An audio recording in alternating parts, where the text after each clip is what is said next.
acabar a eleição. Acabou a eleição, acabou dia 30, né? Acabou a eleição. Dia 1 começou a ligar. Ó, preciso disso, preciso daquilo, preciso não sei o quê. Nossa, parece que revolta.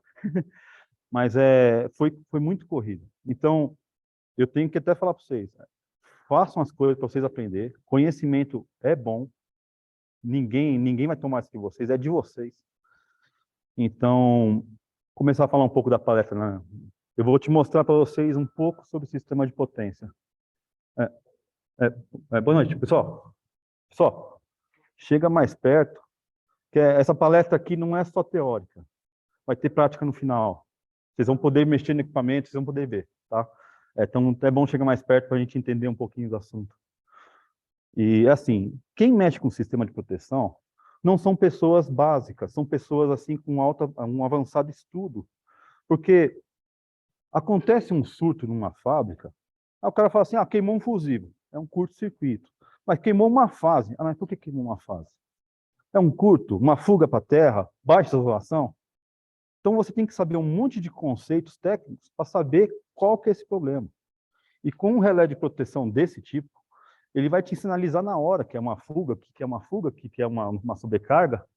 As funções que ele tem aqui ativado, e esse aqui não é tão complexo, ele te mostra os defeitos de uma fábrica. Então, muitas vezes, às vezes acontece, meia-noite o cara está te ligando, pô, aconteceu tal coisa, sinalizou a função 50, você fala para ele o que é. Isso é importante, porque você mostra confiança para o cliente. Eu mesmo, a Peugeot no Rio, queimou um cabo de média tensão, meia-noite, num sábado. Ligou para mim, sai daqui, vai até o Rio de Janeiro para eu consertar o cabo. Porque o cara não confia em mais ninguém. Aí sobe numa plataforma, fica 8 metros de altura lá, você e mais um lá, arruma o cabo no meio da chuva, mas é que o cara tem voto de confiança em você. Ele prefere pagar uma fortuna para você vir do que para contratar um eletricista no lado da esquina ali. Ele não confia. Então, se você é um bom profissional nessa área, você nunca fica sem emprego. Eu mesmo nunca fiquei sem emprego. Eu pedi as contas aqui, eu não falava para ninguém. Chegava 2, 3 pessoas, já falava, ô, minha empresa está chamando você. Eu falei, não, mas como assim? Eu acabei de sair estou assinando homologação agora. Vamos, né? Vamos assinar lá que você é importante, não posso deixar você sobrando na empresa aí, no mercado. Então, ó, eu vou mostrar para vocês, vamos para a introdução. A proteção do sistema elétrico de potência é uma área extremamente importante para garantir o fornecimento de energia elétrica desde a fonte geradora de energia até o consumidor final, incluindo também a segurança de equipamentos altamente dispendiosos que compõem o sistema elétrico. Imagina assim, se queimar um cabo, você consegue arrumar, consegue um jeito. Puxa um cabo por fora, dá um jeito. Queimou um disjuntor de alta ou de média, você consegue fazer interligação. Mas se queimar um transformador de alta potência, já era. Então, se as proteções não for bem configurado para esse caso, o transformador pega fogo e uma fábrica inteira para. Não é só a perda patrimonial que é o perigoso. Quantas famílias vão ficar sem emprego naquele momento? Eu já tive fábricas que pegou fogo no transformador de 88 mil volts. O cara me liga 10 da noite, eu vou lá ver aquela catarata de óleo vazando, pegando fogo. Aí eu falei para ele, você quer que eu faça o quê? Não, como que apaga? Não dá para apagar. Se eu tacar água num óleo quente, vai jogar óleo para tudo que é canto, eu vou pegar fogo em mim. E segundo, quem garante que está desligado a rede? O curto teve, mas eu não sei se ligou a rede, eu não posso pôr a mão. Aí no dia seguinte, às 8 da manhã, cheguei lá, apagou o fogo, acabou o óleo, fui no disjuntor de alta, ligado, estava ligado ainda. Então, a proteção da subestação não funcionou. Não funcionou por má gestão do cliente. Aí o cliente fala para o dono da fábrica que esse equipamento é normal acontecer isso, você quer matar ele na pancada, mas o cliente aceita, então vem o seguro e cobre. Só que ficou 2 semanas com a fábrica parada, 2.500 funcionários sem trabalho, parado. Eles põem férias coletivas, quem tem. Quem não tem, manda embora, faz alguma coisa, faz um acordo. Mas, então, a função de uma pessoa que cuida de manutenção, ele pode acarretar a perda de muitas famílias, né? Bom, então, desde o começo, no século XX, o consumo de energia virou parte vital para o crescimento dos centros urbanos e melhoria na qualidade de vida da humanidade.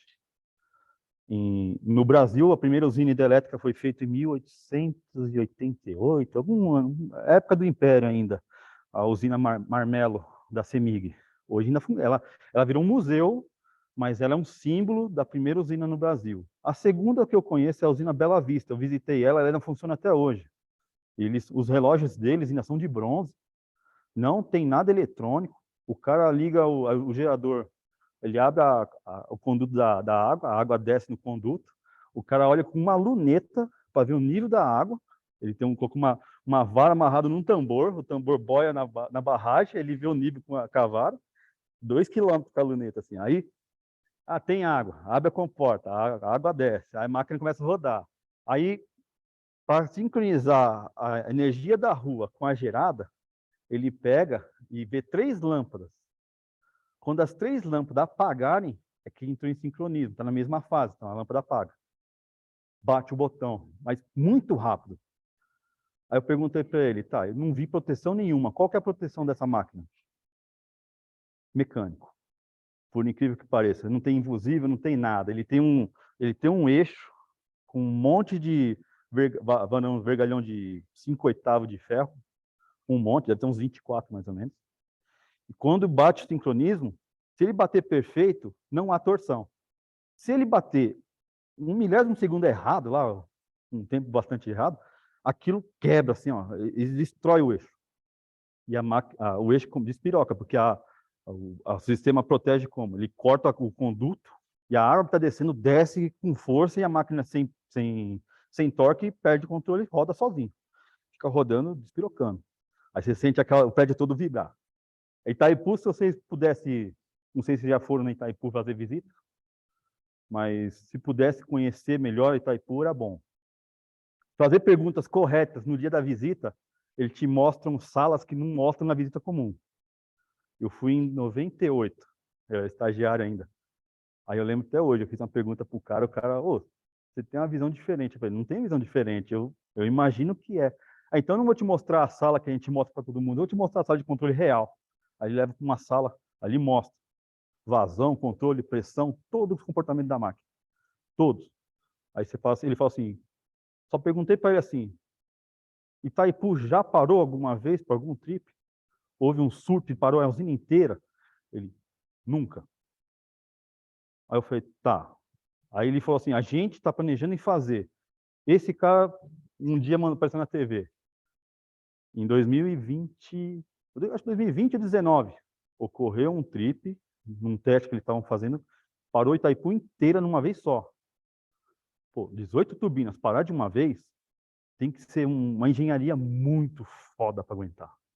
Então, o concreto aguentou a pancada, o prédio vibrou todo. Eles falaram, nunca sentiram o prédio vibrar tanto. O prédio vibrou todo. Porque, não sei, se vocês estudar Itaipu, é uma engenharia brasileira que eu pago o pau, né? Assim, metros e metros de concreto para fazer o tempo de cura. Não era o suficiente o tempo na época. Colocaram gelo no concreto para diminuir o tempo de cura. E hoje ela é um exemplo. Aquela linha de transmissão de corrente contínua, eu já fui visitar em Biúna aqui, que é a retificadora. Eu fiz serviço lá. É a coisa mais linda, um prédio de não sei quantos andares.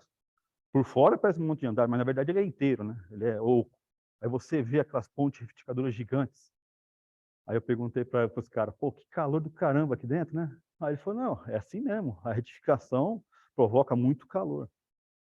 Ele me explicou como funciona, como foi montado. A gente foi pioneiro na tecnologia. Aí até, eu lembro o professor que estava na época aqui, ele chegou em mim e falou, antes, por que fez corrente contínua? Por que não fez tudo em corrente alternada? Porque a gente, é tudo alternado aqui. Por que não fez alternado? Ele não sabia. Eu achei um documento dentro da IBU, né, e explicava o motivo. Para grandes distâncias, uma rede contínua, a perda que ele tem na transmissão é muito pouca. Para pouca distância, ela é inviável economicamente. Na alternada, é o contrário. Para longa distância, ela é cara, porque ela perde muito. Há muita perca na transmissão. Então, é viável fazer contínua? Em longa distância. Que nem agora estamos fazendo para sentido norte. Vem da região da usina Santo Antônio, vai descendo, vai vir uma puta de uma potência, 800 kV que eu saio da rede. A Siemens está construindo uma boa parte, junto com a BB, Itachi, não sei mais quem. Mas vai ser a maior linha CC do mundo. É essa aqui. Mas o Brasil, então, nesses pontos, a gente paga pau para o brasileiro. Porque foi uma parceria com o Brasil e Inglaterra e montou aquela linha. Então não tem que reclamar. Bom, deixa eu voltar para a palestra, senão não consigo terminar isso aqui. Vamos para a próxima.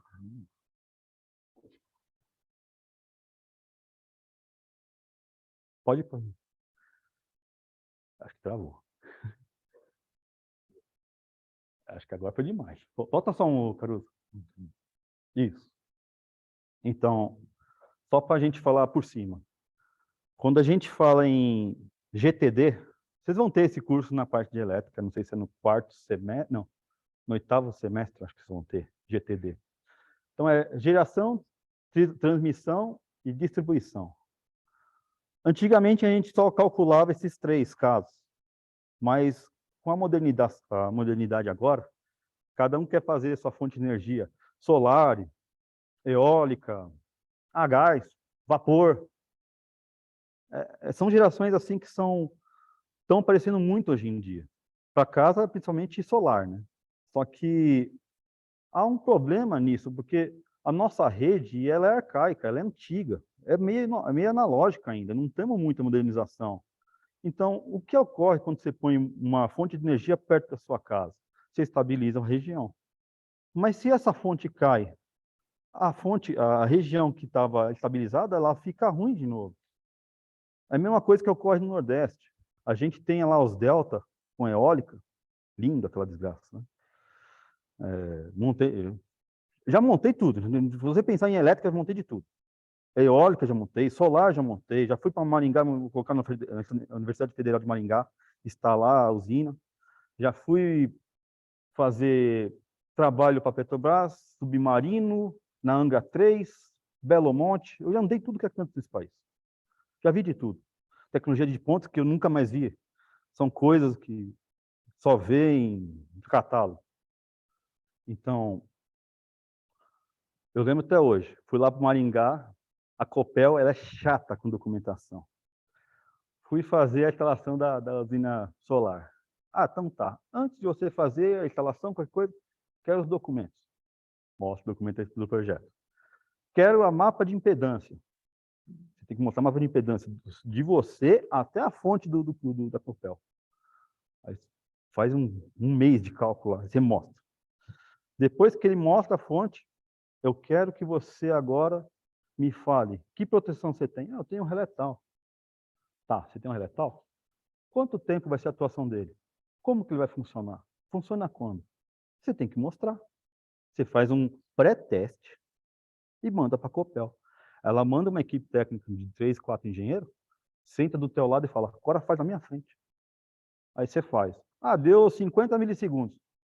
Pô, 50 milissegundos é um tempo muito rápido.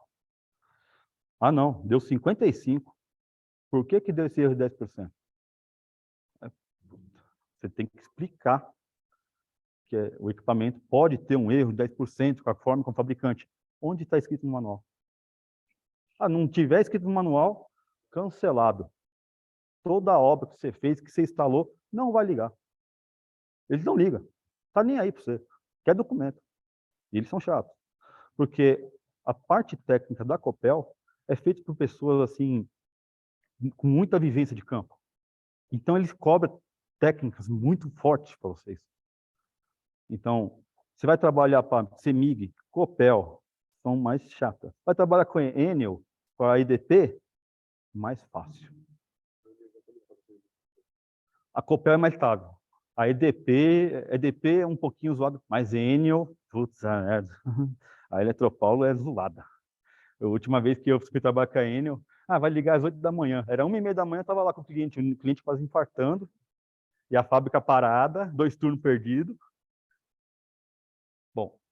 Então, só explicar. Então, geração é hidrelétrica, térmica, nuclear, solar, eólica, básica. Transmissão, rede de transmissão, 440, 500 kV, kVA, VCA, 750 kVCA, 600 kVCC, agora vai ter o 800 kVCC também, 138 que se usa na rede industrial, se usa muita fábrica nessa rede. Subtração de potências, ou é para transmitir, adequar ou estabilizar o sistema, controlar também, proteção. Rede de distribuição de média tensão, aí a gente está falando dos postes de rua, ou até no máximo 34,5 kV, que se usa nas fábricas. É uma limitação primária direta para as fábricas.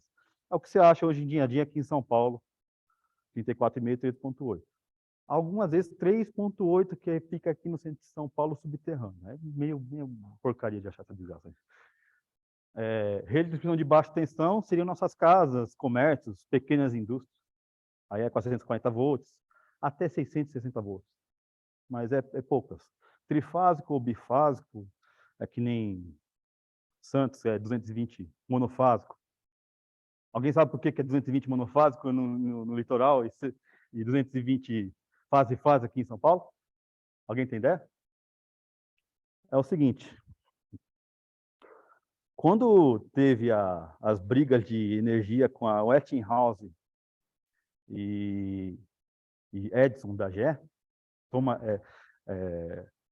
Westinghouse veio com o Tesla e o Edison com a GE, teve aquela briga das potências, CA e CC, e eles definiram que o CA ganhou.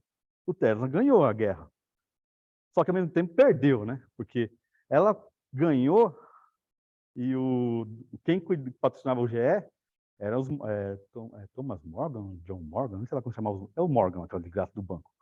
Pegou e falou assim: você da Westinghouse, você ganhou a guerra, só que você não tem dinheiro para manter. Eu tenho dinheiro e eu vou comprar a sua empresa. Porque a GE, ela hoje está meio ruim no Brasil, mas ela fazia isso, acho que ainda faz ainda. Ela compra concorrente.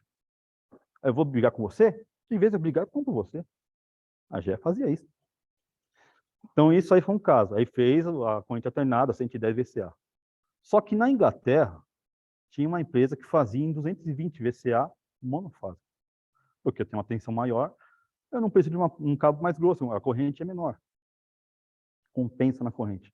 Então, ele vendeu a ideia, o litoral de São Paulo aqui, para fazer em 220 monofásico. Ela ganhou a proposta e fez a rede dela aqui em 220 monofásico. Então, se você pegar litorais do Brasil, interior do São Paulo, Minas, é 220 monofásico, com aquela linha rural única, um fio único, 220 para fase terra, 220. Aí você pega aqui em São Paulo, fase terra, 110. Aí foi essa a briga. Por isso que tem essa diferença. Aí você se mata, às vezes, quando você vai pegar uma caixa, um aparelho sensível, que ele não pode ter relação com o neutro, não funciona. Aí você pega um carregador de carro elétrico do Volvo, é sensível com tudo. Você põe o neutro daqui da capital, não funciona. Você vai ter que fazer um terra para ligar o carregador com quase zero de resistência ônica. Tem que fazer uma puta campo de malha de enterramento. Eu tive que instalar eu chorei. E o cara da Volvo ainda fez assim: você tá fudido, que nem a gente monta. A geração distribuída agora é a novidade que está tendo no mercado. Com as energias que estão vindo agora, solar, eólica, a gente tem a opção de vender créditos. Não como dinheiro, né? Infelizmente, né? É só como crédito. Você não consumiu 100 kW, vira como crédito. Você pode usar em outro lugar se você tiver o mesmo CPF ou CNPJ. Mas eu, sinceramente, eu acho que é mais fácil dinheiro, né? Mas a Eletropaulo tá nem aí com você, Eletropaulo, o que for, não tá nem aí com você. Porque depois de, acho que 2 anos, ele caduca, volta a zero. Então você perde. Vamos para a próxima. Eu vou correr, porque eu fiquei falando demais aqui. Eu gosto de falar. Trocar figurinha, eu adoro. Pode ir para a próxima página. Tadã. Um exemplo de ligação, né? Uma usina geradora, aí não importa qual. A estação elevadora, linha de transmissão, fábricas ou concessionária que utiliza essa linha direta. A Gerdau usa 230 kV lá em Pindamonhangaba. Derruba Pindamonhangaba e acaba com a energia de lá. A estação abaixadora para nossas redes aqui é 3.8, aí abaixa para nossa rede também 3.8. Vamos para a próxima. Vou ter que correr, senão não vai dar tempo. É um mapa que você pega na ANEEL, né? ANEEL. Ele mostra que a nossa matriz energética principal é hidrelétrica. E você consegue pegar no site. Vamos para o próximo. Um exemplo de fonte, Itaipu. Próximo. Bom, se vocês, não sei, vocês da elétrica, vocês já estudaram geradores, usinas? Já chegaram a estudar? Vocês? Ah, então tá. Então, tá dentro, tá lascado. Tá lascado do mesmo jeito. O Genaro deu aula para mim de usinas. Eu lembro até hoje. Aí, quando ele chegou nessa parte aqui, pô, eu trabalhava com usina. Aí eu olhei para ele e falei, deixa ele falar o que ele quiser. Mas o rapaz, ele teve razão, ele não falou besteira. Então, é uma aula boa. Tem o reservatório, conduto forçado com a descida de água, a sala de máquinas, aí tem a turbina, tem o duto de saída e a sala de controle. Opa! Isso sim.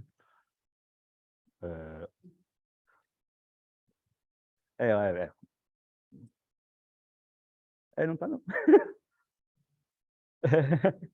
Tá de greve. Acho que talvez tá solto. Oxe. Ah, então é por isso. É porque não dá para ver. Vamos para o próximo slide, a gente mostra ele explodido. Pode ir. Próxima página. Essa é uma imagem da casa de... não casa de máquina, como fala isso aqui? Sala de turbina.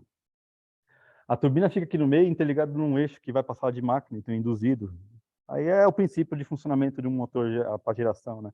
Você excita a máquina com uma corrente contínua, ela gira, o número de polos te fala qual a frequência que vai dar, conforme a rotação da máquina.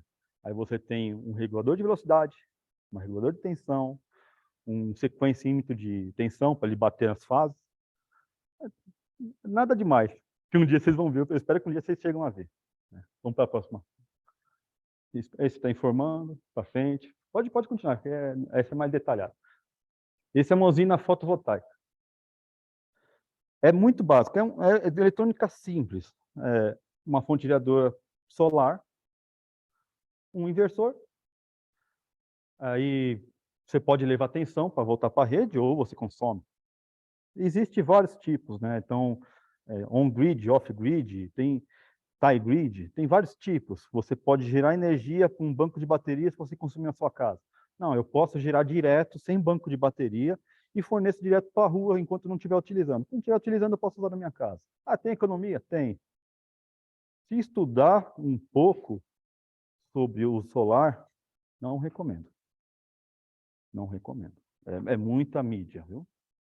Porque meu TCC foi referente à usina solar, foi referente à irrigação de microgeração. Para coisas pequenas vale a pena. Num lugar que você não tem energia nem em sonho, só tem você e Deus lá no meio do mato. Vale a pena. Mas você está num centro urbano, a ideia de você colocar uma placa solar no meio do centro urbano tem um lado ruim da coisa, porque ninguém fala o tempo de vida útil de uma placa solar. É 25 anos. E a cada 5 anos ele perde rendimento. De 5% a 10%, depende da placa que você compra, do chinês que você compra. E fora que os equipamentos que nem retificador, bateria, vocês têm que sempre fazer manutenção. Bateria dura 5 anos.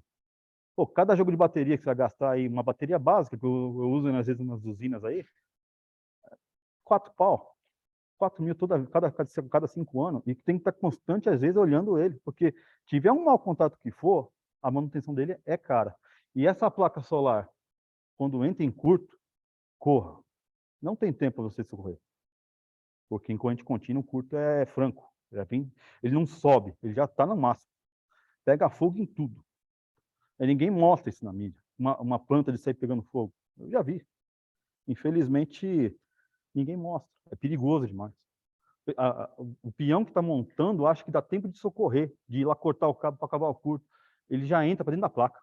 Aquilo funde. E ela vai embora expandindo. E como você está no meio do mato, ele vai pegando fogo em tudo. Vamos para o próximo. Eólica. Eólica é legal também, é um princípio legal. Vai para a próxima página e te mostro.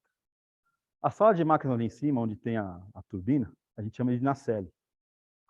Você entra dentro dessa nacelle, você vai encontrar uma caixa de transmissão aqui, a hélice rodando ali, aí você tem uma tampa que você consegue subir por cima e ver a biruta rodando e mostrando o sentido do vento. Toda a parte induzida daqui. Você pega aqui, conecta o cabo aqui, joga o cabo lá para baixo, interliga com o painel lá embaixo, aí você joga lá para a rua e vai interligando. Eu montava isso aí em Mossoró. É a coisa mais, é legal, é bonito. Uma engenharia bem feita, é muito rápido para montar. Só que quando você fica trabalhando no lado dele e escutando o barulho, chega uma hora que você fica cansado. Ele polui o barulho do local. E os pássaros, você vê um monte de pássaro morrendo. Porque parece lenta essa desgraça. Mas o pássaro não enxerga, ele vai lá e toma no meio da canela. O pássaro morre. Então, se tiver rota migrativa de aves, é a morte total. E o ruim dessas máquinas é que, se quebrar, perder controle, não tem como segurar. É mecânica pura, é um vento forte do caramba isso aí. A caixa de transmissão, se ele quebra, a hélice despiroca. Não tem como frear, e não tem freio. O freio é a caixa. Aí, se tiver um controle, talvez, das pá, que depende do tipo de hélice que você tenha, ela vira contra o vento, aí ela trava. Mas se for essas que a gente acha normalmente por aí, que é pá fixa, ela roda a sala de máquina, no sentido do vento. Ela quer mais torque, ela roda com sentido. Eu quero frear, eu viro contra. Aí ela freia. Só que quando perde o controle, não tem como fugir. E se você estiver na sala de máquina, é perigoso você morrer. Ele pega fogo e o ponto de escape é depois da caixa de óleo. E ali já pegou fogo. Você não tem como pular. Aí o cara pega e pula pelo escape e fica lá em cima, rezando para Deus, para ver se alguém ajuda. Não tem, vai morrer. Você vê uns vídeos no YouTube, é real. É perigoso. É perigoso, sim. Mas é muito fator humano. O erro é do fator humano. Ele põe um PID errado lá em cima. Põe um fator P tanto, é erro, errou. Aí o bagulho perde o controle e já era. Perdeu a máquina. Vamos para a próxima. Termoelétrica Piratininga. Fica aqui na zona sul de São Paulo. Eu tive o prazer de trabalhar nessa usina por 3 meses. Fazia 40 relés desses aqui, ó, a disco. É mais velho que a gente aqui, deve ter uns 60 anos esse relé. E funciona até hoje. Funciona. Porque os ingleses, quando fez esse equipamento, fez para durar, né? Ele fez para durar. Então, são equipamentos robustos? São. Espera um pouquinho. Nossa, tá tão duro que nem sai. Aí não consegui distrair, não. Ele tem um induzido igual um relógio de medição, um disco de indução aqui, e uma bobina de atuação magnética atrás. Então, um surto alto de corrente, ele atua por instantâneo. Uma corrente baixa, que ultrapassa o que é ajustado, ele conta pelo disco. O disco tem um contato no final do disco. Quando ele termina o curso, deu tempo. É o tempo que ele tem para atuação, é o disco. Então, mais tempo você deixar o disco rodado, mais tempo longo vai ser. Então, é calculado. Existe uma forma, por incrível que pareça, isso aqui sendo mecânico, os ingleses inventaram uma forma para fazer esse equipamento. Ele bate, tem precisão, por incrível que pareça, tem precisão. E é assim, a única problema é que o pessoal que cuidava disso já morreram. Né? Não existe mais. Então, substitui pelo eletrônico, microprocessado. Então, o microprocessado resolve o caso de hoje das fábricas. Vamos para o próximo. O funcionamento de uma turbina termoelétrica, basicamente você gera vapor, aí você usa o combustível que você quiser, carvão, óleo, o que tiver, faz vapor, roda uma caldeira, uma turbina e gera energia. Próximo. Nuclear. Próxima página. O princípio é igualzinho. Você tem os reatores, entra as varetas, faz o calor, gera calor e joga uma turbina. Próximo. Isso aqui é uma coisa interessante. A gente fala que o nuclear é uma usina ruim. porque é radioativo. Mas olha só a comparação.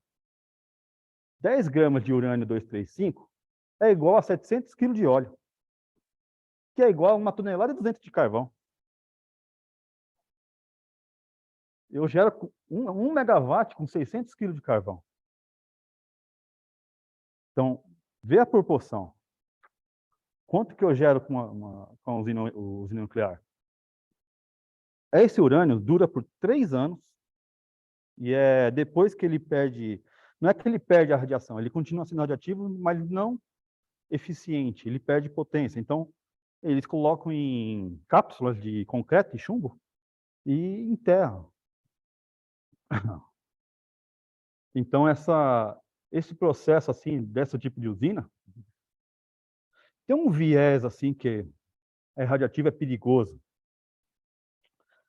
Concordo que a Angra 1, 2 e 3 não é uma Chernobyl. Chernobyl foi um erro de projeto que foi feito, que os russos fez uma merda naquela usina. Vamos fazer a usina mais barata do mundo nuclear. Vai ser eficiente, vai gerar uma puta potência, metade da Europa vai estar nela. Beleza. Chamou uma comitê inglesa e mostrou o projeto. A comitê inglesa olhou para o projeto e ia falar não, só que quando chegou os dinheiros na mão ali, virou sim, né? Virou sim. Quando a usina rodou, 1000 maravilhas. E num dia, naquele dia que deu a merda, o cara estava fazendo uma simulação. Não vou falar que coitado do estagiário, mas é um aprendiz, coitado. Ele tirou as barras do sistema e a potência começou a cair muito. Se ele perder muita potência, derruba a região, derruba o país, dependendo. Aí ele, meu Deus, joga para dentro, joga para dentro. Quando ele jogou para dentro, as varetas, criou um efeito que é criar pressão positiva, cria uma bolha dentro da turbina. E essa bolha ela é extremamente explosiva, é hidrogênio puro. E se acumular muito, a usina entra em colapso. E foi o que aconteceu. Colapsou. Estourou uma turbina. Uma. Se estourasse as outras duas, acho que não teria metade da Europa hoje. Ela estourou de um jeito que acho que foi é o segundo caso de explosão mais perigosa, né? Chernobyl foi a primeira, a segunda foi de um paiol russo também, que guardava material bélico com radiação. Então, a cidade onde está Chernobyl hoje não pode morar ninguém por 20 mil anos por causa disso. Mas é por causa de erro, não do material humano, infelizmente. Os maiores erros que nós temos no mundo foram gerados por humanos. Não foi por natureza. A maioria é erro do fator humano. Não calculou tal coisa, não pensou em tal coisa, deve ter derivado, deve ter integrado. Aí ferrou. Vamos para a próxima página. Isso aqui, depois você pode pegar no slide, ele te fala qual é a comparação entre os 3 tipos de geração, né? Hidrotérmica e nuclear. Vamos para a próxima. Isso aqui é o que mostra da geração solar. O que ocorre no Nordeste é esse caso. Durante o iniciar do dia 6 da manhã, começa a gerar energia nessa parte amarela embaixo, que é a parte solar. Nisso, a solar e a eólica têm um ganho. Só que ao mesmo tempo que a solar está começando a gerar, a eólica perde força. Por incrível que pareça, eu não sei o porquê, assim, parece que a natureza trabalha com uma sequência meio planejada. De dia você vai gerar sol, de noite você vai gerar eólica. Então, ó, a eólica está em pico lá, ó, no vermelho. Quando chega, o solar começa a subir às 7, o vento começa a perder força e começa a cair. Só que aí está a questão. A gente tem usinas eólicas no Nordeste que quando chega nesse horário que há a queda, as usinas térmicas e hidráulicas têm que aguentar o tranco. Ocorre uma instabilidade no sistema. Ultimamente está ocorrendo muita briga de apagão no Nordeste devido a esse desbalanço. Porque a usina está rodando de boa, de repente, tem que pôr mais carga, Pô, eu não estou preparado. Aí, vou cair fora. Eu caio fora, outro cai fora, cai fora, colapsa, cai todo mundo fora. Derruba o Nordeste. Então, ocorre muita queda, muito por isso. É um planejamento que ainda está aos passos de tartaruga, mas dá para ser melhorado. Mas vai demorar muito ainda, tem que investir muito no sistema. Próximo. Essas são as linhas que vão ser feitas até 2024. Essa linha azul, ela vem lá da região do Pará. Se você ver, é Tucuruí, a segunda maior hidrelétrica do Brasil. Eu trabalhei ali perto de Macapá. Macapá é Barcarena, na verdade, a cidade. A cidade da empresa Alunorte. Ela consome 160 megas sozinha. Praticamente Tucuruí foi feito para ela, para fazer alumínio. Alumina, o produto base do alumínio. Então, ele gera alumina. Os chineses chegam com barco, você vê o barco lá de fora, assim, aí a esteira vai jogando no porto o pó de alumínio. O barco de manhã está aqui em cima. Quando chega no final da tarde, você só vê a pontinha do navio, está tudo embaixo d'água. Encheu de pó de alumínio, indo para a China. Por isso que nosso alumínio é caro. O cara pega alumínio daqui, faz peso de banana lá fora. Próximo. Linha de transmissão são equipamentos com porta-condutor diferentes, forma de tensão, devido a diferentes localizações geográficas. Praticamente está explicando o que? Assim, nossas grandes centros de geradores de energia ficam em lugares distantes das grandes capitais. O Itaipu fica na divisa entre Brasil, Argentina e Paraguai. Né? Então tem que transmitir aquela baita potência, porque a região sul não tem tanta indústria. Tem indústria, mas não tem tanta que nem São Paulo. Então tem que transmitir para São Paulo. Fizeram Furnas, corrente contínua. Acho que foi 98 que teve a queda aqui no Brasil. Acho que eu lembro que era 98, eu estava no técnico, eu lembro que escureceu tudo. São Paulo ficou num breu e não enxergava, não dava para enxergar nada. Apagou, ficou tudo breu, não tinha luz. Não tinha luz. A gente não tinha celular na época, o celular não tinha essas coisas de lanterna, então, eu fiquei no escuro. Eu lembro que o moleque falou, dá uma folha. Eu dei a folha pro moleque, o moleque pega, acende o isqueiro, levanta assim, no meio do multidão com fogo assim. Eu falei, você é louco, mano? Aí a diretora, ei, você! Eu, cara, paga, sai correndo, que na diretora vai mandar suspensão pra gente. Mas foi uma época assim que deu uma instabilidade, porque você ia nas fábricas, deram ordem. Não vai usar a demanda total de que você contratou. Você contratou 100 mega, você vai fazer 70. Aí que nem eu fui na fábrica de vidro. Vidro de carro, pô, resistência no início ao fim, a produção. Tem resistência para você manter aquele vidro aquecido. Porque você vai fazer um vidro aquecido, molda ele para uma para-brisa de um carro. Se você tirar ele muito rápido do calor, ele estoura, que nem um vidro temperado. Eu via naquela fábrica gente se acidentando feio, porque o cara tá no meio da linha aqui, passando aqui do lado aqui, assim, um vidro, pum, estourava aqui, assim, o cara saía tudo ranhado, tudo comido. Eita. Né? Então, foi uma época muito difícil. Até voltar a estabilidade da linha de transmissão, demorou acho que 1 mês e meio, mas ainda mesmo assim foi um monte de teste, não podia. Se você catasse e consumisse demais, eles cortavam a sua transmissão. A ANEEL tem poder de chegar e cortar essa energia. Na entrada das suas fábricas de potência, assim, tem um controlador da ANEEL. Então, tem um medidor de energia e eles põem um relé lá. Ele lá de Brasília dá ordem, derruba. Você cai. Aí aparece lá, alarme, desligado. Aí você vê aquilo e você tem que ligar lá para a ANEEL. Pô, porque desligou? Não, você consumiu demais.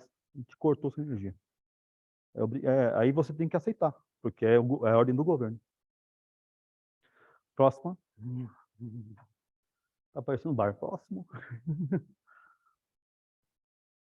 Transformador de potência. O conceito básico de transformador de potência é ou elevar a tensão ou abaixar a tensão para o seu circuito.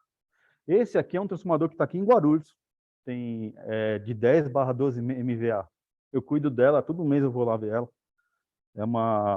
É da antiga fábrica da Ford, ela hoje chama Vistion.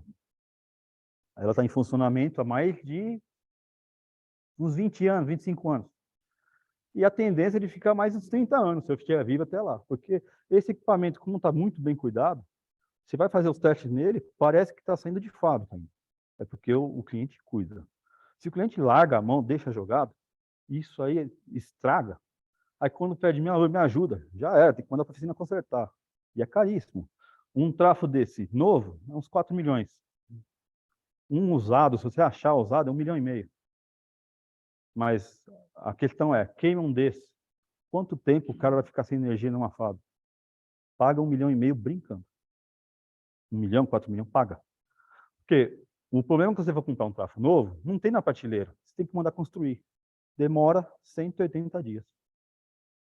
Então você vai ficar 6 meses, ou até 8 meses, sem fábrica. Já era. Perdeu a fábrica. Próximo.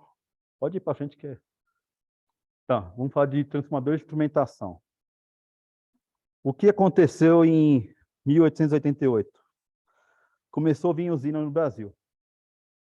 A única proteção que tinha na época era só fusível. Colocava um fusível, ela fusível no poste, na linha de transmissão, dentro de uma chave. Foi um fusível. Simplesmente é um filamento. Pode ser feito de estanho. Aí você calcula a bitola e vê a corrente que vai passar. Passar daquela corrente que você calculou, ela vai esquentar e queimar. Simplesmente assim, basicamente, entre infusão. Mas não garante que isso consiga acontecer. Porque mesmo o fusível sendo bem calculado, ele pode ocorrer falha de ele não queimar totalmente e ficar assim próximo e centelhando ainda, e ficar ligado. Né? Então, o fusível não é interessante. Então, em 1901, 1904, um rapaz construiu o transformador de corrente, que ele conseguia pegar a corrente na alta tensão e adequava para um valor bem baixo e isolado dos 138, 88 mil. Ele isolava para a rede que nem aqui, que nem fosse essa caixa. Essa caixa faz a função de um TC. Eu gero a corrente aqui, né? Eu gero a corrente aqui. Para mostrar rápido, cadê? Ele está gerando aqui uma. Já estou. Tá vendo? Você faz uma simulação de uma carga com essa caixa de calibração. Essa caixa é antiga, é monofásica, mas funcional até hoje. Então, eles inventaram o transformador de corrente para adequar essas instrumentações, para você colocar relés de acionamento indireto. Antigamente, também inventaram um relé que chamava de atuação indireta. Ainda existe alguns ainda na indústria, mas não dá para você garantir funcionamento, porque é uma bobina. Então, passa a corrente do circuito da sua fábrica ou da sua casa nessa bobina. Você ajusta o êmbolo que está dentro com uma certa altura.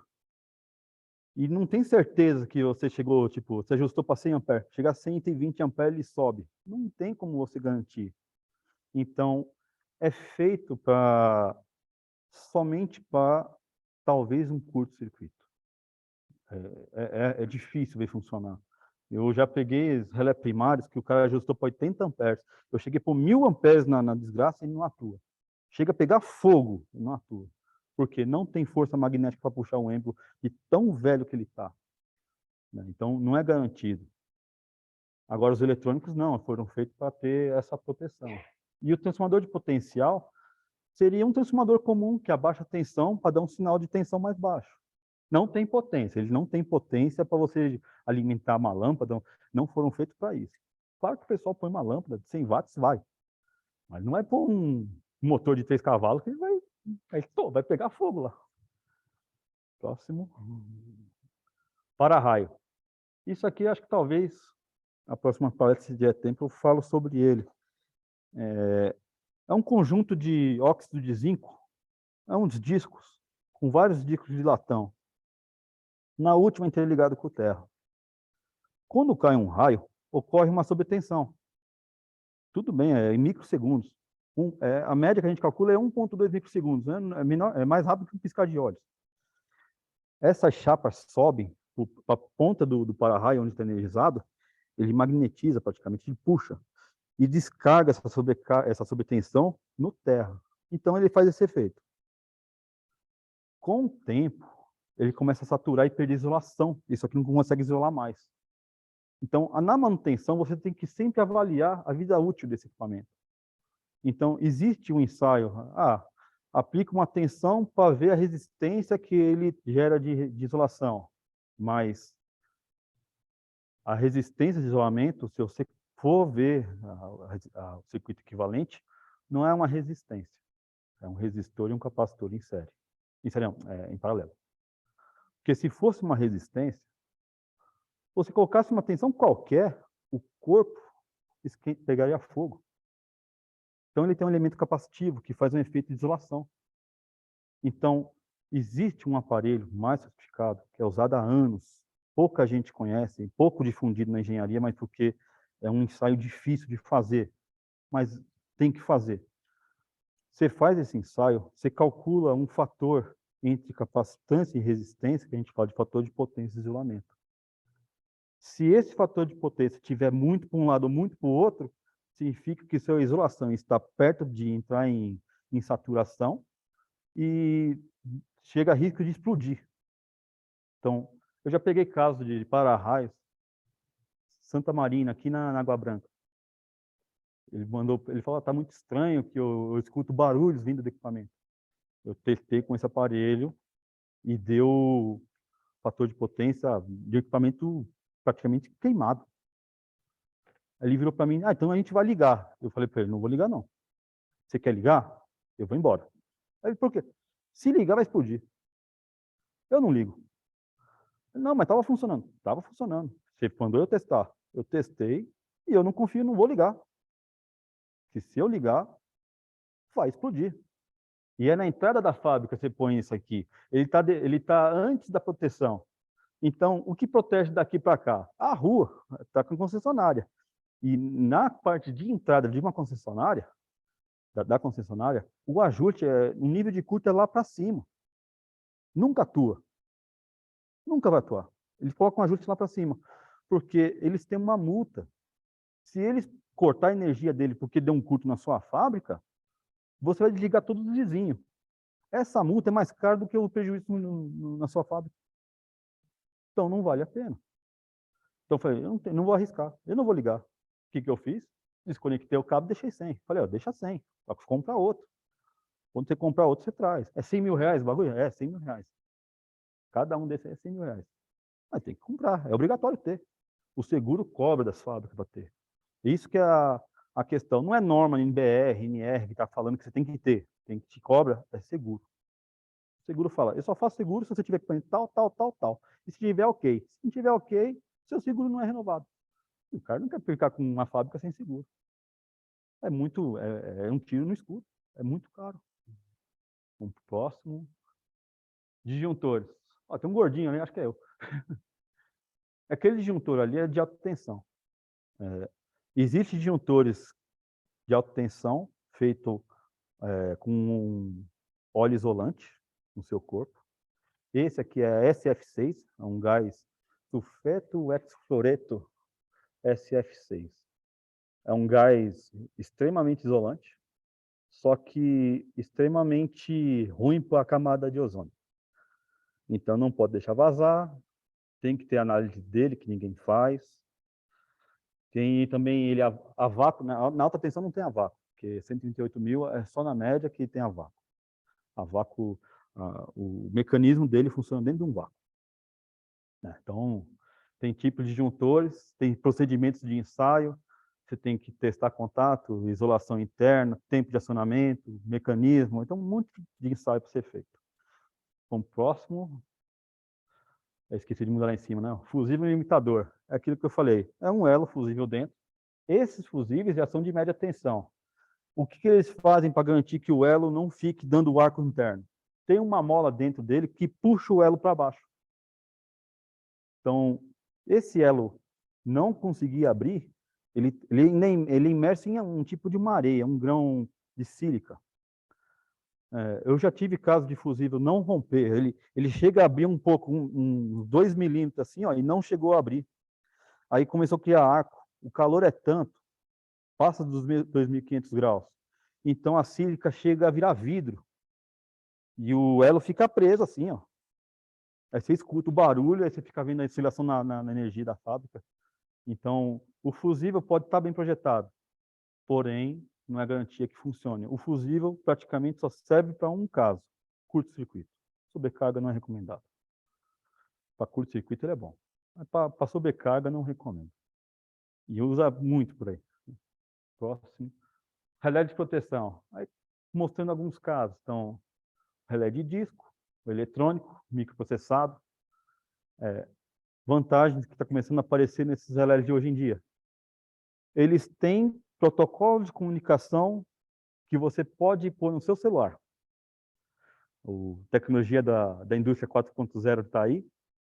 Então, na última feira, a Schneider começou a fazer uma linha Exergy, e você consegue ver toda a informação na palma da sua mão. Consumo que está tendo nessa fábrica, fator de potência, a corrente que está passando, quando consome, quando para, mostra tudo. Claro que o investimento que você faz num tipo de equipamento desse é de acordo com como você vai pagar. Né? Mais informação você quer, mais tecnologia você quer, mais caro é. Que nem esse relé na época dele, quando lançou, era caríssimo. Hoje não vale nada. Isso aqui é museu. Esse relé aqui hoje, 15 mil reais.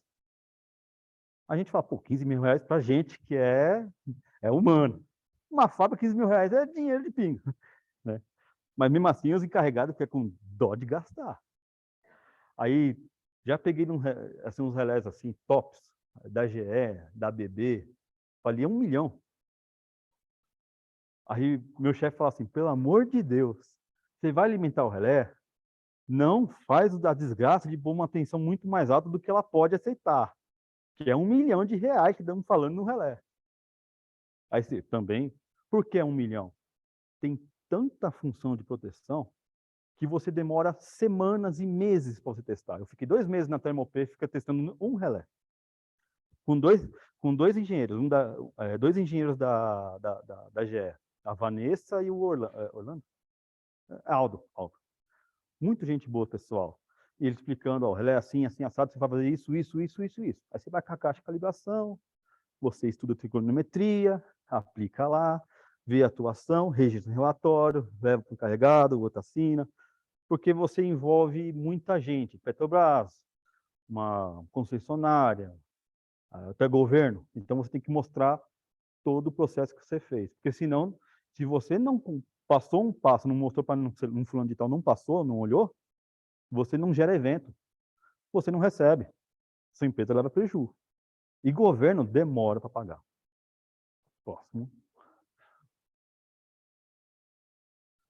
Esse aqui é o caso desse relé antigo que eu falava, que é relé de atuação direta.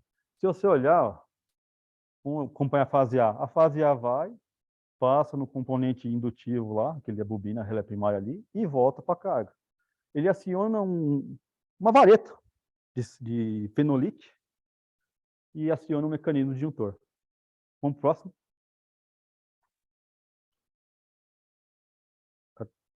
Ah, já, tá.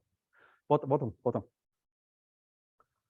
Esse aqui é o secundário, é desse estilo aqui. Você utiliza os TC na barra primária, 13.000, 34, 188, 138, 245, 500 kV, o que for. Tem os TCs para cada isolação que for que você necessita. Você tem que calcular essa relação de TC, e você vai ter que aprender com engenharia depois. A atuação do relé de acordo com a carga que você tem específica. Então, você imagina assim, quando eu faço o ajuste de proteção de um relé, eu faço pela coisa mais importante que tem na subestação. Não é a carga, é o tráfego, é o transformador. O transformador queimou, eu perdi a subestação. Então, a maioria dos relés são feitos para o transformador. Quando você quer proteger a carga, tem um específico só para ele. A maioria das vezes é um disjuntor. Um disjuntor que cuida disso. Tem uma curva de atuação diferente, ele funciona de modo diferente, ele tem um retardo diferente. Próxima. Sistema de proteção. A proteção dos sistemas de potência vem destacando em função da importância de manter o fornecimento de energia elétrica sempre operante, com a menor probabilidade possível de queda de energia. Repetindo aqui. Você que for engenheiro, você vai ter que ser tipo responsável pela empresa. Quando você faz um estudo de proteção e você ignora o cliente, que eu já tive caso disso já, Você faz a proteção, a fábrica não fica protegida, ela começa a ter quedas indevidas, porque você ajustou errado, e o cara tem perdas. Aí, dependendo do caso, o cara que é supervisor de manutenção de uma fábrica, ele é um funcionário também. O diretor dessa fábrica vai pegar e falar: você é um mau gestor. Rua. Eu já tive casos, muitos casos assim. Então, muitas vezes o supervisor chega em mim e fala assim: Pontes, eu preciso que eu tenha um encalço que me proteja. Porque se um gerente chegar em mim e falar que eu tenho má gestão, eu mostro para ele que eu sou um bom gestor. Então, eu falo para ele: instala um relé desse. Ah, por quê? Não, ele tem registro das faltas, ele te fala qual defeito que teve, ele fala o porquê caiu, porque a maior defeito que tem nas fábricas é queda de energia da rua. Só que a Eletropaulo, a EDP, nunca vai falar que o peixe dele está estragado. Ele vai falar que a energia está boa. Você pega e registra. Aí você chama a reunião com o gerente da conta da Enel e mostra assim, ó, você esfrega na cara, assim, ó, pau, ó, isso aqui é tudo as quedas que você teve por vocês. Aí, que nem a Camis em Guarulhos, uma empresa legal, conceituada desde 1970. O encarregado de lá, ele me alugou daí onde eu trabalhava como secretário dele praticamente, porque ele era o único cara de elétrica. Para sair de férias, precisava de alguém para ficar no lugar. Ele pôs eu para ficar no lugar. Eu virei uma secretária. Aí um dia ele olhou para mim assim: pô, tem muita queda de energia aqui.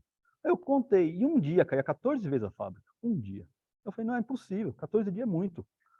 Não, mas Bandeirantes fala que é normal. Eu falei: não é normal, não pode ter 14 quedas. Você vai ter perda de motor. Você fabrica um motor, é perca de motor. Cada queda é de 30 minutos a 1 hora para você voltar ao normal. Então, ficava às vezes um dia inteiro, não fazia motor nenhum. Aí ele falou assim: ó, você vai pegar amanhã. Eu era moleque, era muito besta. Você vai pegar amanhã, pegar a luneta e uma câmera e vai andar a linha de transmissão até chegar na EDP. Você tá louco? Vamos dar Guarulhos toda? Vai. Puta, eu fiz. Fui indo.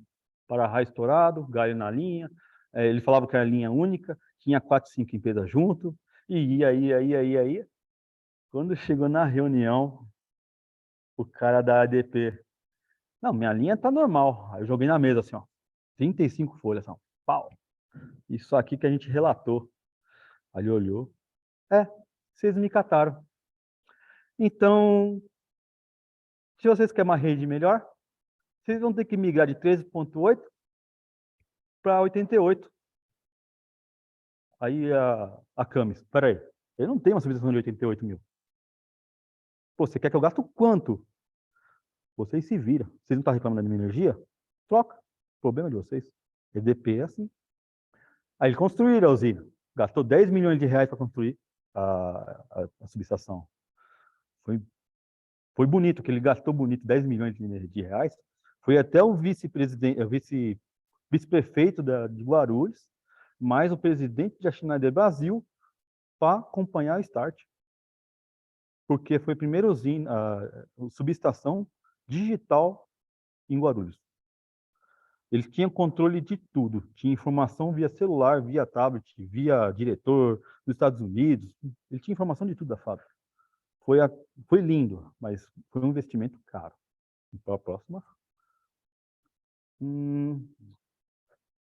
Bom, praticamente eu vou te falar assim para ficar rápido. A norma que regula a parte de energia elétrica no Brasil vem da ANEEL, que é a PRODIT módulo 8, que fala da qualidade de energia. Ela regulamenta até a concessionária. Se a concessionária não atender o que está escrito nela, ela perde a concessão e nunca mais vira fornecedor de energia. Entendeu? Então, ela é responsável sobre esse assunto. Quem cuida de tudo é a ANEEL. Você vai reclamar com a ANEEL. Eu estou tendo uma briga agora, esse tempo agora. A Peugeot me chamou para socorrer eles, lá no Rio de Janeiro. E o encarregado está falando para eu ir para Brasília para falar com os caras da ANEEL. E eu não tenho nada a ver com isso, porque o que eu vou fazer lá, o quê? Para falar que está ruim? Eu sei que está ruim, mas eu tenho que ter papel para comprovar. Então, para eu falar com alguém da ANEEL, tem que ser algo muito grave e que eu tenha uma prova concreta na minha mão. Não dá para você chegar só porque você fala que está ruim. Tem que ter papel. Não adianta você chegar lá e falar, reclamar, eu quero que você melhore a energia. Por quê? Ah, por causa que está caindo.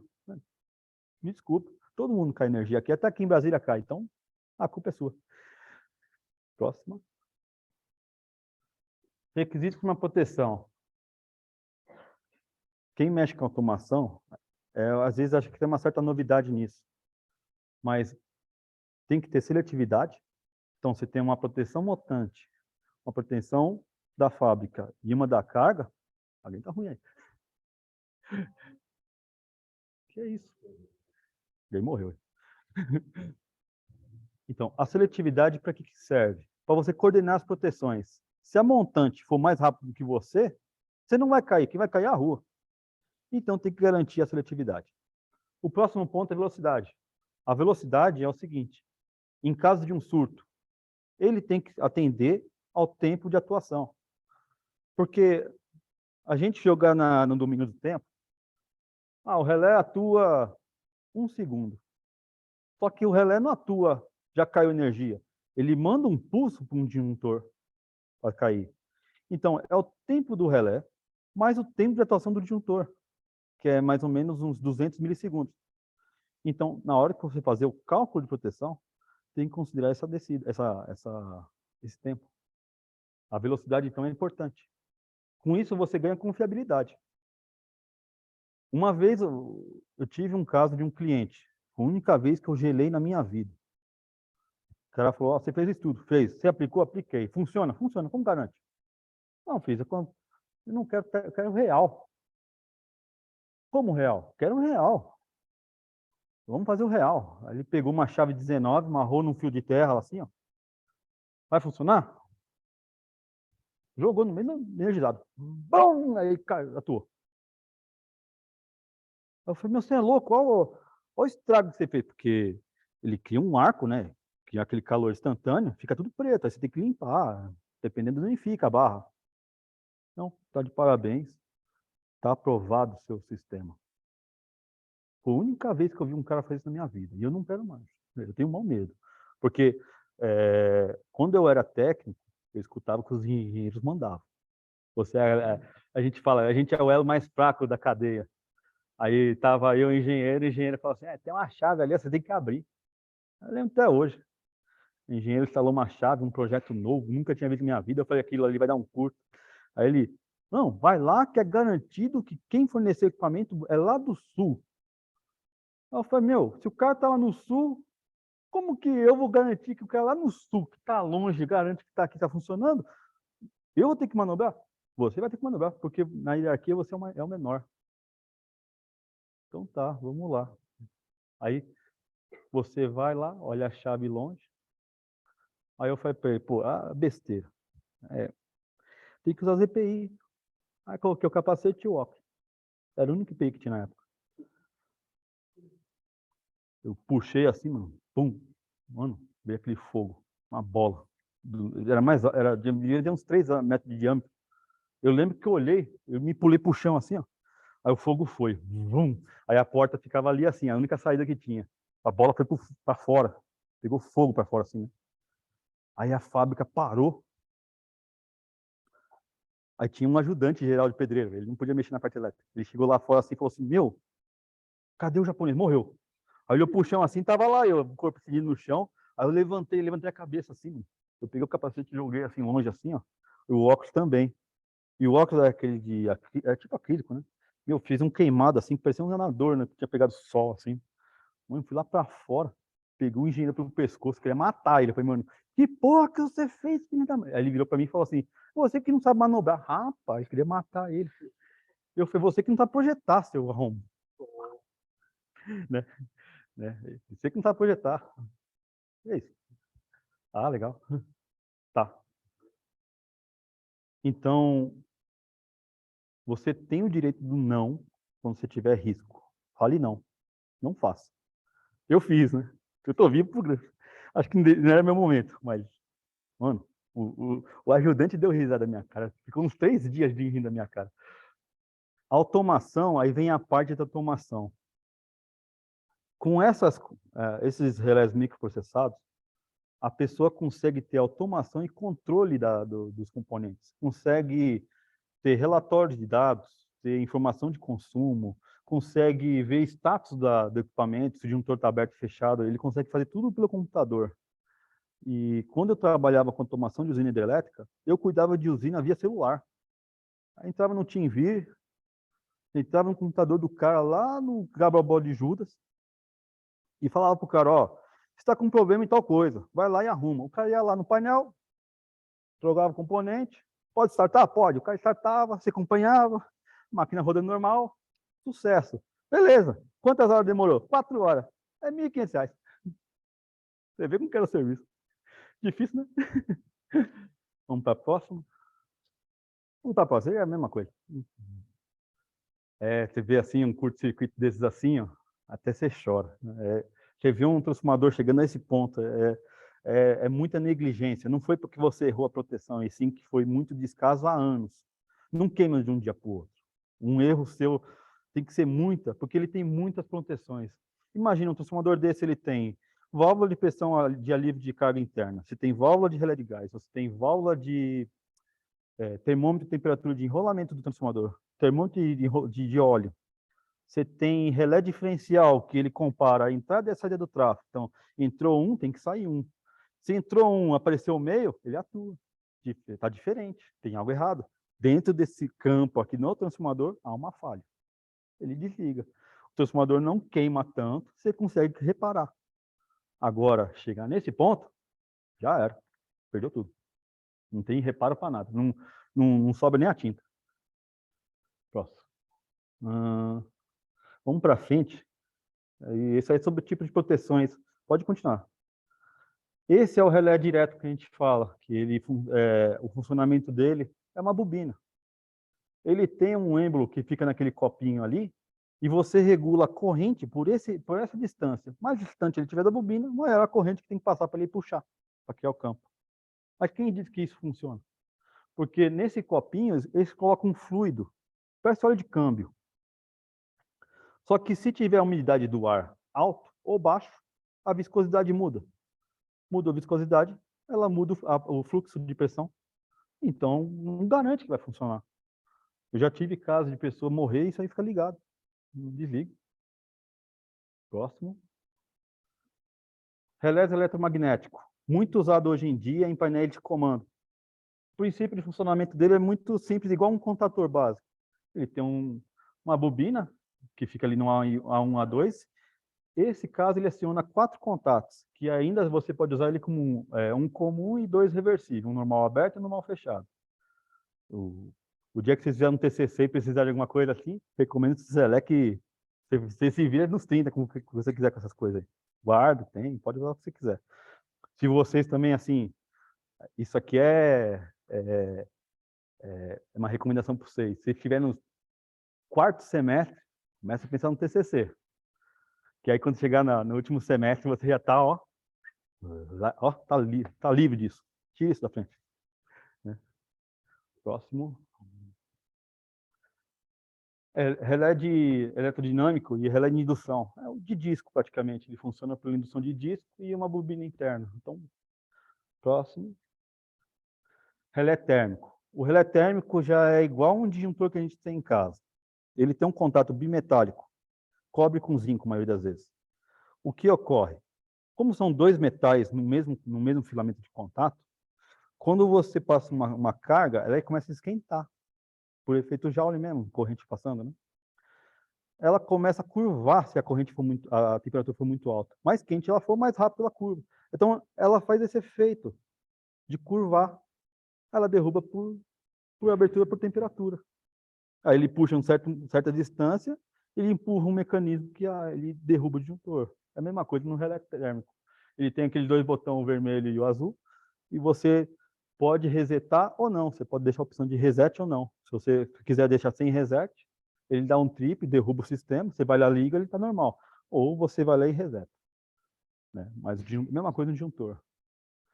É que nem assim, vamos ver. Vocês trabalham a maioria trabalha na área, não trabalha na área, conhece alguma coisa? Acho que não, né? A maioria ainda está aprendendo ainda, né? Vai aprender. Quando você pega o disjuntor da sua casa, você olha aquele disjuntor pretinho, aí os caras falam, pô, é racista, pô, por que o disjuntor pretinho?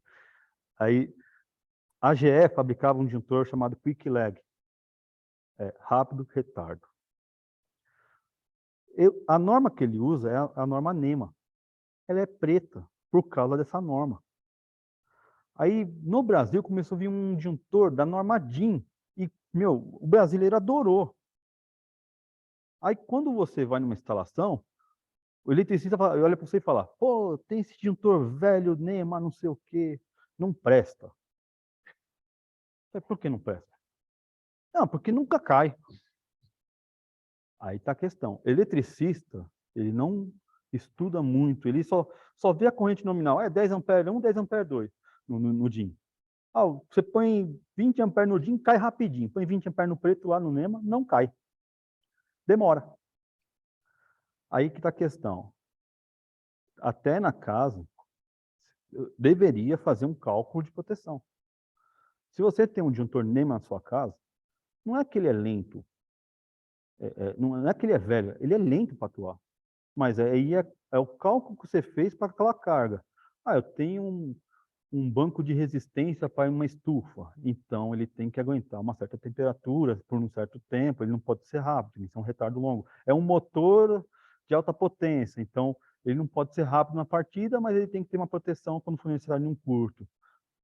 O disjuntor DIN já não atende para um motor, porque na hora da partida ele é tão sensível que pode cair.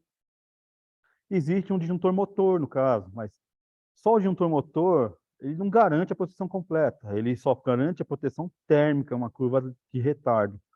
Para curto-circuito, você tem que pôr um disjuntor DIN junto.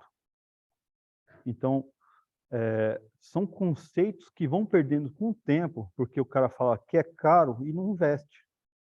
Mesma coisa que nem assim, você vai na residência, eu tenho um disjuntor com DR. Por que tem DR?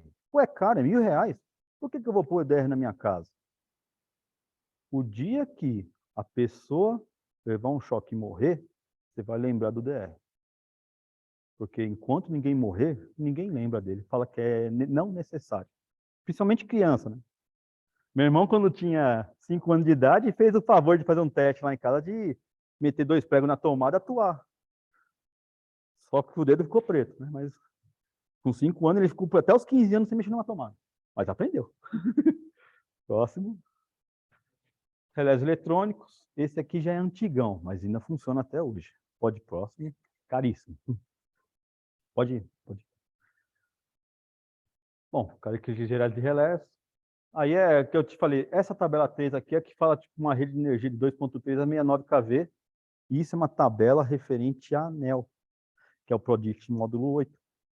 Toda referência de qualidade de energia vem nela. Harmônica, nível de tensão. São coisas assim específicas da parte elétrica.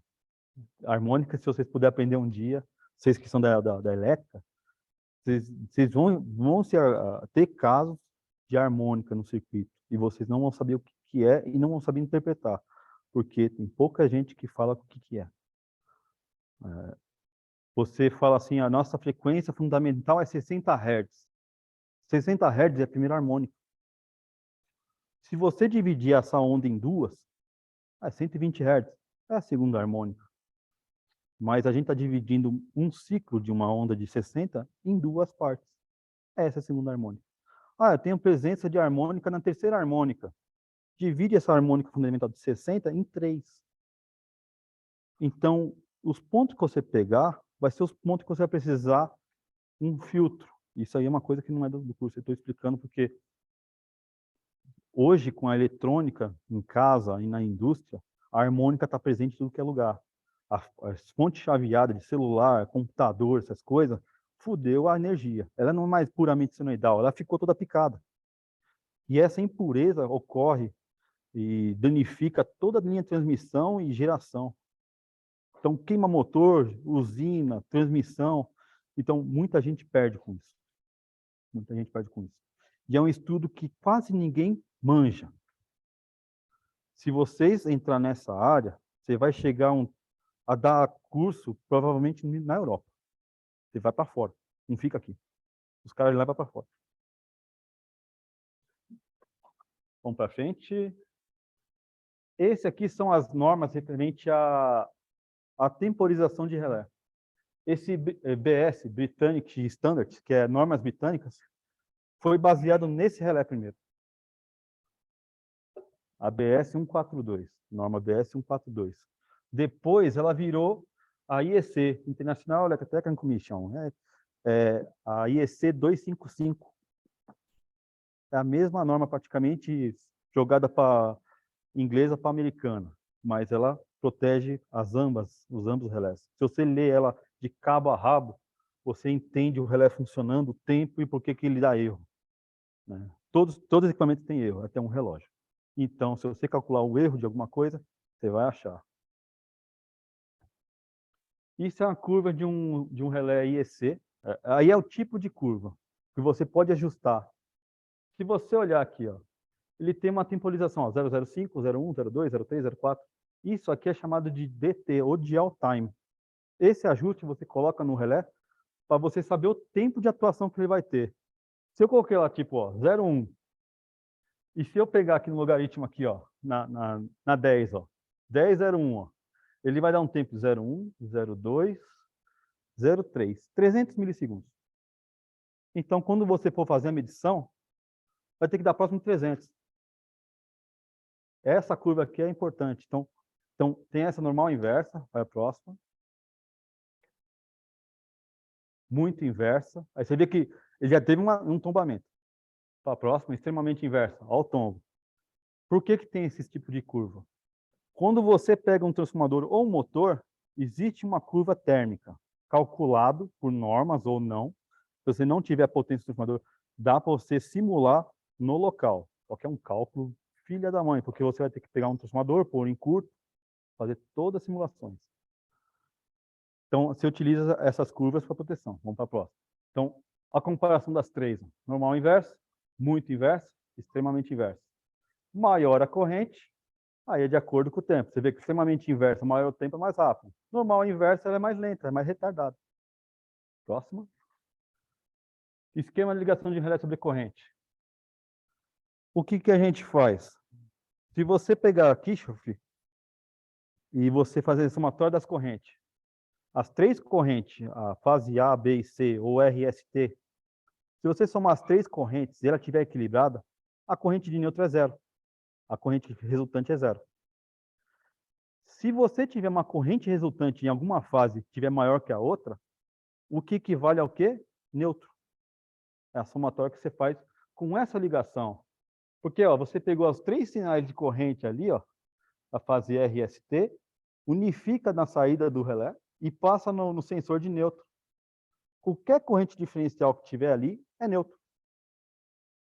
Quando chegar em proteção, vocês vão estudar isso aí. Componentes, componente simétrico. Vocês vão ler circuitos equilibrados, circuitos desequilibrados. Isso vai cair que nem feijão com arroz. É o básico do básico do básico. Próximo. O Caruso é bom nisso, viu? Né, Caruso? Você lembra aquelas provas de linha de transmissão lá? Eu olhei para a prova dele assim, eu falei, graças a Deus que nesse semestre que eu estou fazendo. Bom, relés digitais. Você vê, ó, o relé digital de hoje em dia, ele tem essa opção, ó, de você montar o esquema elétrico e mostrar o status do circuito. Ele mostra se o disjuntor está ligado, o status como ele está. Eu tenho os comandos de liga e desliga nele. Eu consigo controlar a subestação por ele. Tem relés hoje em dia que um relé ele controla uma subestação inteira com 5, 6 disjuntores. Você pode fazer um mapa dentro dele e fazer interligação de 5, 6 disjuntores. E fora as outras opções, que nem proteção de arco. Se abrir um arco dentro de um cubículo de média ou alta tensão, ele pode acionar antes de ocorrer um curto. Muito rápido. Próximo. É essa parte que a gente fala da parte de relé digitais. Esse ainda é um básico, que é RS-232, uma rede meio lenta assim, de comunicação. O 485 é um pouco mais rápido, ele consegue transmitir mais dados. Não é que é mais dados, né? É que consegue transmitir com mais velocidade. Ele consegue aumentar a velocidade e consegue com mais distância também. Só que, hoje em dia, com a fibra ótica, com um preço que está mais em conta, a fibra ótica está aí. Ou até, no caso, tem wireless, que é difícil, é uma coisa muito nova, ninguém está usando ainda, porque há muita instabilidade na comunicação, ou via IEC 61850, que é um protocolo de comunicação. Se vocês quiserem entrar na área de proteção e vocês estudar esse protocolo 61850, não importa a empresa que for de automação, você vira o cara. Porque esse 61850 é conhecida como a norma de unificação de linguagem de proteção e relé de proteção. Você pega um Schneider, um Siemens, um ABB, você consegue pegar os três, fazer um pacote de dados em cada um e unificar numa central, num sistema escada central. Que nem quando fazia na Petrobras, eu trabalhava com Schneider. Para cima tinha um ABB, o outro lado tinha um Rockwell. Tinha várias marcas. Então, como que eu vou fazer um software para ler 3, 4 de fabricantes se cada um tem o seu próprio software? Aí veio esse 61850. Ele é ótimo para protocolo de comunicação. Só que é uma área muito fechada. Eu até hoje, assim, eu tenho dificuldade porque não consigo informação. Não vendem. As empresas querem vender esse protocolo como serviço. Porque é dinheiro. Eu quero dinheiro, então eu vendo como protocolo de serviço. Se você unificar isso, eu conheci um cara que unificou. Ele fez um driver no computador e unificou as 4 linguagens. DNP3, Modbus, 61850, ele fez o driver. Eu falei para ele, você vai ser morto, cara. Os caras que descobriram que foi você vão te matar, porque a BB e Siemens, se souber que você existe, você tá morto. Porque a gente fazia Votorantim, papéis, alumínio ali de... Pô, várias usinas que tem lá em volta, cada um com uma empresa. Aí, quando a gente foi fazer a automação e o supervisório, como que eu vou comunicar que se são relés diferentes? Ele foi lá e fez. Quando ele fez, eu falei, mano, pega essa droga desse drive que você inventou, faz uma patente e ganha dinheiro, fica milionário, cara. Porque isso aí não existe. É difícil. O próximo não vai dar tempo, não. Os dados de histórico, saída digital, é tudo informação. Vamos para frente. Falha no sistema elétrico. A maioria das falhas do sistema elétrico que nós temos hoje em dia é sempre fuga à terra. A maioria das vezes. É um raio que caiu, aí provocou uma perfuração na isolação, ou uma subtensão momentânea, um galho que encostou na linha aérea, um gato que encostou na linha energizada, um rato também, ou um ser humano. Às vezes o cara vai furtar um cabo e protege. Uma vez ali em São José dos Campos, o cara veio me agradecer. Eu não entendi por quê. Não, obrigado, não sei o quê. Eu falei, por quê? Por que tá me agradecendo? É porque o cara não morreu. O que eu fiz para matar o cara? Aí ele, não, porque você testou um relé e era daquele de disco ainda? Eu regulei ele, limpei ele, lubrifiquei ele e, ele funciona bem. O cara era nóia, filho do dono de uma das fábricas que estava usando essa rede. Ele entrou na galeria de cabo, ele não olhou que cabo que era, ele meteu a serrinha. Quando ele meteu a serrinha, era cabo de média tensão, 3.8. Ele cortou, fez... Aí a galeria fez assim, ó, tum, as tampas, que é a galeria de cabo. E é longe, devia ter uns 2 quilômetros. E eu lá na subestação, e o cara, pô, não consigo ligar. Ele batia neutro. Eu falei, não, para de bater. Meu. Deu neutro uma vez, a gente sabe que deu uma merda. Alguma coisa aconteceu. Aí a gente foi seguir o cabo. Quando chegou no final do cabo, a gente ficou andando na galeria, que nem o tartaruga lá dentro. Quando chegou no final, a gente viu a pedaço da serra, assim, cortando a ponta do cabo. Só que perdi o cabo. De tanto que tentou bater e ligar, queimou o cabo tudo por dentro. Aí perdeu R$ 1 milhão ali no cabo. É caro, cabo é caro, cobre. Próximo. Vamos para frente, que é para frente. Causas, fenômenos, para frente. Linha de transmissão que tem mais origem de queda, vamos para frente. Custo financeiro e social, vamos para frente. Proteção de subestação energética, vamos para frente, já falei muito disso. Esse aqui é um diagrama básico de um diagrama. Esse aqui então mostra, disjuntor. Existe uma tabela que a gente fala tabela ANSI. Esses números são por essa tabela. Então, 52, disjuntor. 50 e 51, sobrecorrente. 86. Aí 86, 1, 2, 3, é quantas você quer. Então, 86, bloqueio. Atuou para um nível de curto muito alto, o relé bloqueia. Esse eletrônico faz. Aquele analógico, não. O função 30, anunciador de alarme. Ele anuncia o que houve. Aqui, o máximo que ele anuncia é a bandeirinha. Quando funciona. Ou o cara coloca um contato auxiliar e alimenta um painel que sinaliza um LED. Que é difícil ter. Vamos para o próximo. Esse seria um transformador. Então, 30 anunciador de alarme de um painel, bloqueio para proteções importantes do transformador. Aí você tem 63, 60, 73, 26. É termômetro, relé de gás, relé de pressão, tudo proteção referente ao transformador. Então, ele envia dados e joga junto com a rede de transmissão, de proteção do sobrecorrente. E o principal que nós temos aqui, que é muito antigo, mas é o mais importante que tem hoje em dia, é essa função 87 diferencial. Se você olhar ali, ele vê a corrente na entrada e a corrente na saída. Eles faz a leitura das duas e compara. Se eu tiver um defeito interno no trafo, vai mostrar uma corrente diferente dentro desse circuito. E ocorre o desligamento antes que entre em colapso o transformador. É importante, é um dos mais importantes. Próximo. Esse aqui é um desenho básico que eu mandei para o cliente uma vez que ele pediu. As localizações e componentes, né? Então, resistor de aterramento de neutro, transformador de potência, chave seccionadora para seccionar a carga, transformador de corrente para leitura de proteção, transformador de potencial para leitura no caso é bandeirante, TP e TC aqui é de medição da concessionária. O disjuntor principal do cliente, seccionadora para cortar a linha da rua, para ele quiser isolar a rede. Tem um para-raio principal que vem direto da rua, para proteger contra a sobretensão. E é claro que a concessionária fala para você pôr naquele ponto, porque se em caso de uma sobretensão para ele, você sofre a pancada e protege para ele. O prejuízo é dele, mas é você que protege. E esse transformador de potencial que tem aqui na frente é para reconhecer que tem energia entrando. Que a concessionária ligou a energia, você vê. Próximo.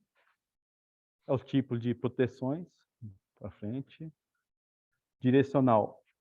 Hoje está usando muito direcional, porque com o surgimento de usina solar, se eu vou gerar energia para mim, a corrente vai para o meu sentido. Se eu gerar energia e estiver indo para fora, esse relé direcional, eu falo, eu não quero que vá para fora. Então, ele enxerga o sentido da corrente e fala, para fora desliga. Ou desliga a geração, ou desliga a rede. Um dos dois eu desligo. Próximo. Aí, como que ele faz ele enxerga essa direção? Ele vê a corrente passando no sentido e ele enxerga a tensão também no mesmo sentido. Então, está no mesmo sentido, corrente e tensão. Se, de repente, de vez a consumir, eu estou fornecendo, a corrente vai para o lado do sentido contrário, para a entrada. A tensão continua no mesmo sentido. Então, ele enxerga, ele consegue ver que houve uma mudança. Houve essa mudança, corta energia. Não quero gerar para a rua. E muitas vezes a concessionária pede isso aí, para limitar a corrente de fornecimento. 52 é o disjuntor, é a função 21. Esse é um relé que usa em concessionárias, só acha em grandes concessionárias. Se eu tenho uma linha de transmissão de 5 km, de repente, lá no 5º quilômetro, lá bateu um caminhão, derrubou a torre de alta tensão. Esse relé enxerga. Porque ele vê que a impedância do cabo houve uma mudança, um rompimento, ou alguma coisa aconteceu. Ele enxerga. Então, ele corta o fornecimento de energia. Porque senão o cara continua, reenergiza, até matar todo mundo lá na ponta. Próximo. É o diferencial que eu te falei, vem entrada e saída. Continua. Continua.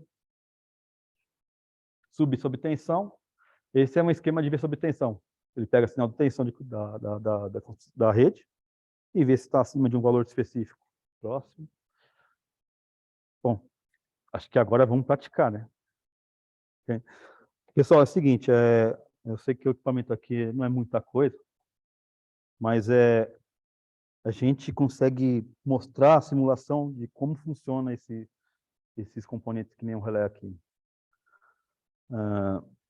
Eu até, assim, é porque não tem tempo, né? O certo para você ter um curso desse, assim, para você entender legal, é umas 8 horas de curso. Porque, ó, que nem eu fiz curso na Siemens, foi uma semana para ver um relé. E o relé não era o top, não, era o basicão. Porque o top é um mês. E você não sai bom.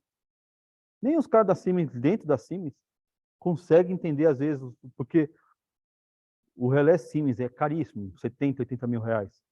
Mas é tão complexo, parece um CLP. Você consegue configurar botão, consegue configurar o LED. Quando você chega lá, você pratica a fazer a árvore de Natal. Ah, vamos fazer a função de Natal. Vai fazer modo cascata, as lâmpadas vão acender gradativamente, os contatos atrás vão fazer barulho gradativamente. E é a prova que eles mandam você fazer. É uma das provas. Depois você vai fazendo outros testes, vai aprendendo. E é tipo, uma mesa, 2 alunos e um relé. Para você pegar o base. Então, é que nem eu estou há 20 anos nisso. 20 anos. Você não vai, tipo, sair daqui hoje, não, vou fazer que eu sou fodão. Não, não, não. Você vai ter que fazer um base. Existem cursos gratuitos. A fabricante Pextron é uma que ela faz de graça porque ela quer vender produto. Então faz de graça. A Siemens tem umas linhas também, Siemens 7SR, eles também fazem uns cursos, às vezes gratuitos, porque eles querem promover o produto. Só que é muito bom. É um curso assim de uma semana que te ensina o base de cada. E o cara quer vender o produto, ele vai manter o contato contigo.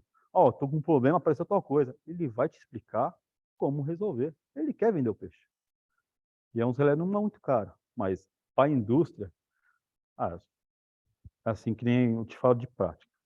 Um relé desse é 15 mil. Para você instalar no campo, é uns 50 pau. Aí você vai ter um lucro aí de uns 10 pau. Porque você vai ter que pagar imposto, mão de obra, não sei o quê. Vai ter um lucro de 10 mil. Mas você tem que saber fazer. Para não ter, tipo, se você fizer errado uma vez, você fica marcado pelo resto da vida no mercado. Você fez errado. Mas se você for saber investir, você ganha bem.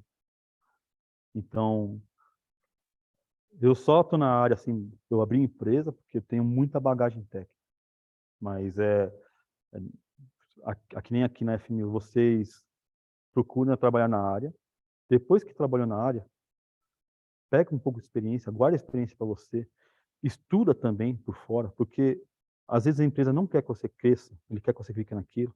Então, cresça um pouquinho mais individual seu. Se você subir mais individual, provavelmente a empresa vai te pagar mais, entendeu?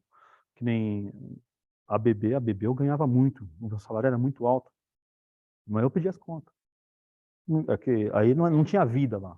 Eu era um número, mas vale a pena. Tá. Rapidamente, porque Tá voltando? a gente está transmitindo online também. Uhum. E aí a gente precisa encerrar o feed online. Uhum. Aí a gente vai fazer uma pergunta? São quantos que tem? Tem pergunta? Tem pergunta. Ah, E aí o que acontece? Aí a milagre. gente encerra o feed online. Se vocês quiserem continuar para mexer também, fiquem à vontade. Né? Pode Quem está mexer. online não vai conseguir mexer, né? Então não É. vamos ficar segurando eles lá, tá bom? Vamos. Nós temos algumas perguntas aqui. Pode. Uma delas é qual a maior e melhor eficiência entre os modelos de geradores de energias atuais? Assim, ó, se você pegar a placa solar, as fontes de energia atuais, assim, a placa solar ela tem muita perda. Ela não tem uma geração boa. Estão melhorando com o tempo. Os melhores, por incrível que pareça, é o da NASA, né, que está fora da atmosfera. E eólica também não tem muito retorno. Por incrível que pareça, a hidrelétrica no Brasil ainda é melhor rendimento. Se você for ver, a nossa rede hidrelétrica é tão antiga e ninguém descarta, porque é lucro. Tem 100 anos rodando umas máquinas hoje em dia, tem máquinas de 100 anos de idade, estão rodando 100%, 24 horas, e não quebra. Troca uma bronzina, troca um rolamento, mas mantém uma boa eficiência. Legal, obrigado. E a outra se a energia hidrelétrica ainda é considerada renovável pelo fato de a água ser considerada finita hoje. No Brasil, a energia assim, de hidrelétrica ela é um pouco complicada, porque você tem que colocar em um local que tenha água, né? Já teve usinas que a gente conhece que foi feito em lugares que não tem água. E é uma perda, né? Porque a usina para. Mas quando é bem calculado e mantido os mananciais no montante, na parte de cima da usina, você mantém essa usina por um bom tempo. Porque o que acontece é a degradação da parte de vegetação. Aí a captação de água é perdida, então o rio começa a secar. Mas aí morre um monte de coisa junto. Até a cidade morre, no caso. Perdeu um rio, mata a cidade. Certo. Estou falando alto para pegar no microfone, Sim. tá, gente? Então, essas eram as questões que a gente tinha aqui do pessoal que está online, né? Legal. Agradeço aí pela Sim. resposta aí. A gente está passando a lista do pessoal online, aí a gente vai Legal. passar também a lista de presença do pessoal que está presencial, Legal. tá? E aí eu não sei como que você pretende trabalhar com Ah, isso, fica à vontade. quem quiser mexer pode chegar perto, perguntar o que tiver de dúvida, mexer à vontade, pode mexer, que não é pegar fogo, porque isso aqui tem proteção. Então é simples, prático, né? Só encerrar então oficialmente para a gente poder continuar, tá? Muitíssimo obrigado. Sim. Né? O Anderson, ele é ex-aluno nosso aqui. Vou dizer que foi um dos melhores alunos que a gente teve. Parabéns. Foi Ele mesmo. desenvolveu alguns projetos muito legais aqui na instituição. Sentimos falta Acontece. dos projetos. Né? Na verdade é assim, né? Isso aí é do aluno. Vocês podem fazer a diferença. Vocês querem fazer algo que nem quando eu estava aqui, a gente tinha luta de robô, futebol de robô, tinha ponte de carga, né, que a gente chegou a fazer. Tudo desenvolvido pelos Até alunos. foguete de lançamento a gente lançou, quase pegou um em mim. Eu tava lá assim, ó, tava aqui assim, aí, vai atacar, e eu só olhando, vou filmar daqui. Meu, ele veio assim na minha direção. Então é isso, gente. Obrigado. Fique à vontade para continuar Tá. aqui, que eu vou encerrar o vídeo lá. Então, assim, quem quiser mexer, olhar, perguntar, tirar dúvida, o momento é agora. Porque, assim, às vezes vocês já trabalham na área, mas às vezes o seu encarregado não te explica como funciona. Que nem, como comecei a mexer com relé? Porque era assim na minha época. Você é auxiliar técnico ou técnico, recém-formado, é júnior. Você acha que o cara que é sênior vai querer te ensinar? Não vai. Ele quer manter aquela informação para ele. Ele guarda com chave assim, guarda. É o maior erro que tem. Porque que nem assim, a minha ideia é o contrário. Foi uma coisa que eu fiz acordo com o meu ex-chefe. Ele era professor da USP. O cara até hoje está trabalhando, aposentado, mas ele é